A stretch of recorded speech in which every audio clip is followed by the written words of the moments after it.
savez ce que vous savez ce que vous me rappelez. Vous me rappelez les commentaires que faisait Mme Joly dans les différentes interviews auxquelles elle se prêtait, qui m'avaient valu 7 mises en examen. 7.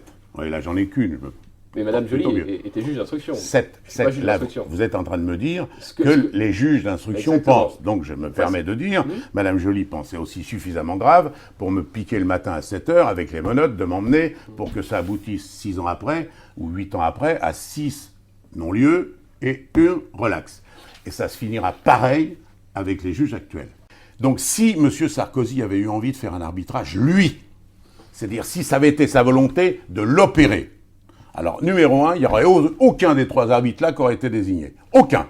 Car il n'y en a aucun qui, de près ou de loin, a de bonnes relations avec lui. Or, que vous le vouliez ou non, que vous tourniez autour dans un sens ou dans l'autre, in fine, il faut que M. Mazot, il faut que M. Bredin, il faut que M. Estoupe ait pris une décision.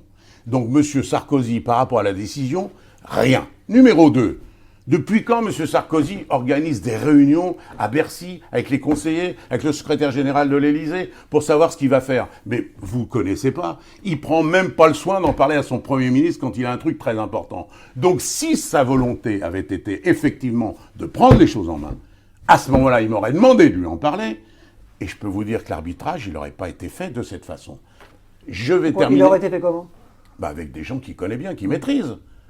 Vous faites un arbitrage et vous confiez l'arbitrage comme président à Mazot. C'est comme si demain, moi, je faisais un bouquin pour essayer de me valoriser et je confie le soin à David et l'homme de l'écrire. Bon, je suis tranquille si je fais ça. Donc... Ce serait plus crédible, peut-être. Oui, plus crédible. Certainement. Alors, il n'y avait pas de doute sur qui était président des arbitres.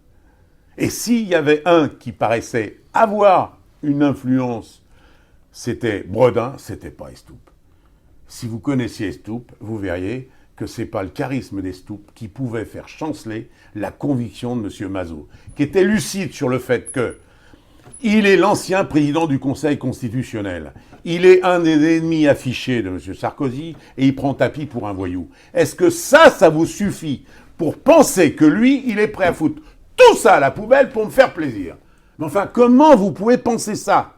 Un des 3 arbitres me déteste, considère que je suis un voyou, ça va être le président. Et puis l'autre, il est l'avocat du Crédit Lyonnais, que vous le vouliez ou non, il a quand même plutôt tendance à avoir envie que le Crédit Lyonnais ait raison dans ce qui s'est passé avant. Et moi, j'ai accepté. Et j'ai accepté parce que la qualité à la fois intellectuelle et technique de ces hommes fait pour moi aucun doute. Alors après que vous essayez, vous ne pourrez pas, parce que c'est la réalité qui triomphera. C'est pas les déclarations, c'est pas les interprétations, et c'est pas sûrement pas votre souhait. Ça ne se passera pas comme ça. On n'a pas de souhait, monsieur. Arrêtez, ça va avec ça, arrêtez un peu. Non. Mais dites ça aux débiles qui ne comprennent rien. Quand on vous lit, vous êtes en train de transformer le monde en espèce de faux sous Mediapart.